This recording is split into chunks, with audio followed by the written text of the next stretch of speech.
drafted, or did you enlist? I enlisted. I decided to join the Navy.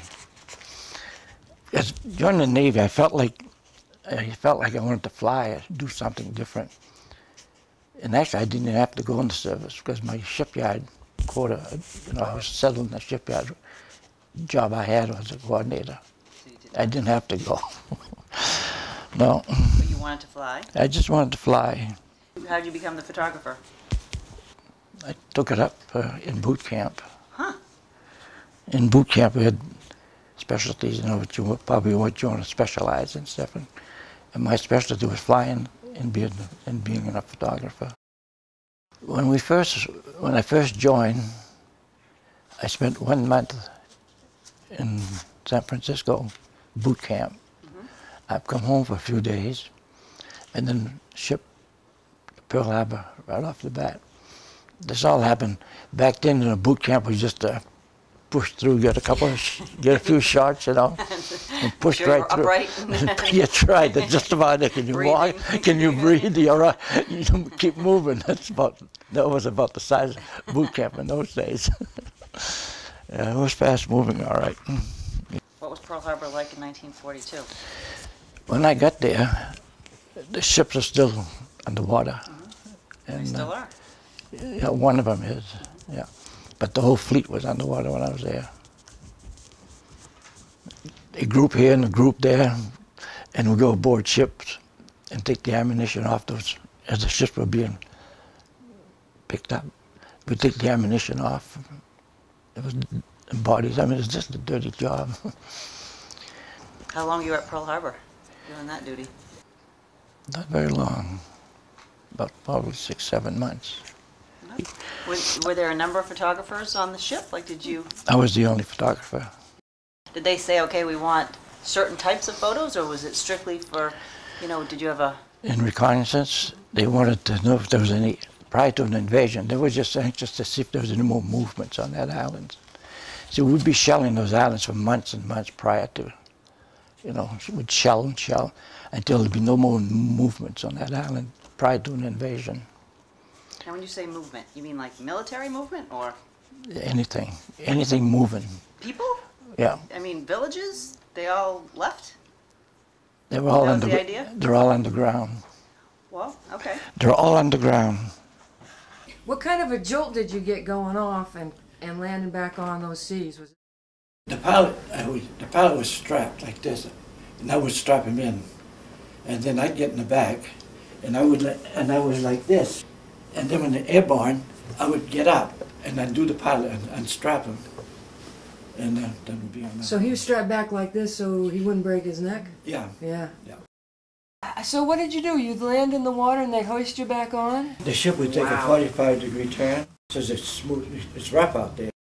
So it take a 45, so we'd sort of land in the wake, so we'd approach it, And the crane would be hanging down. I'd get out, I'd get out on the wing and wait for that.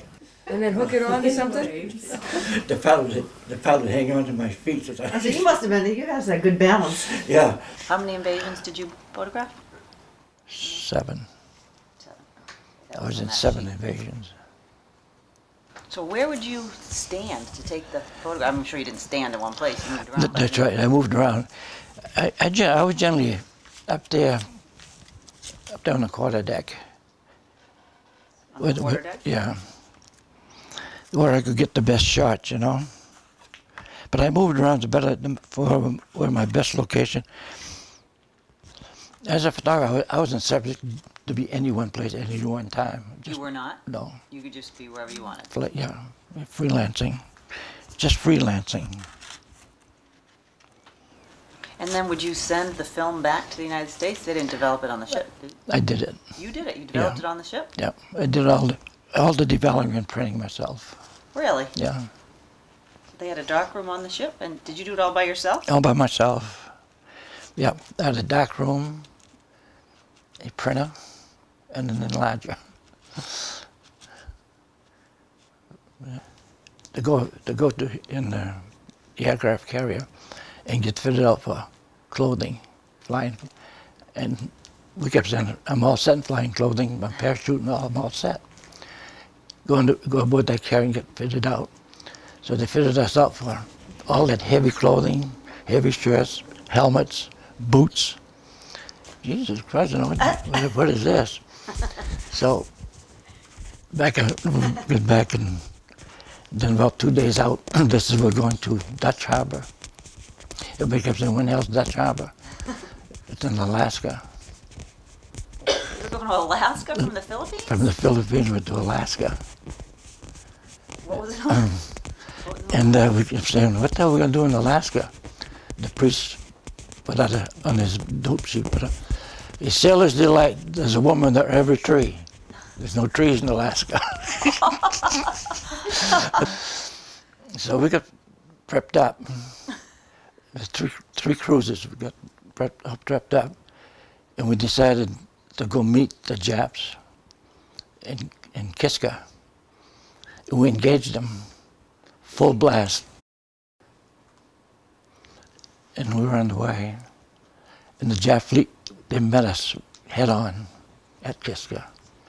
And this was the longest sea battle ever fought in the history of the Navy. Really? It lasted 3.5 hours. What happened? How did it end? And the Japs knew from Kiska to Alaska there, Dutch Harbor. And the Japs knew from Dutch Harbor to where we were, it would take about 2 or 3 hours to get the flights, eight bombers, it would take 2.5, 3 hours to get there. Mm-hmm. So just about that time, the Japs pulled away. Because they knew the aircraft, the Air Force was coming in? That's right. They just pulled away and left us there. And we were dead in the water because we got shot up pretty bad. We were dead in the water. But anyway, they towed us back to Dutch Harbor. It was not they towed Dutch Harbor. They pumped out the engine room, and we went back to the States.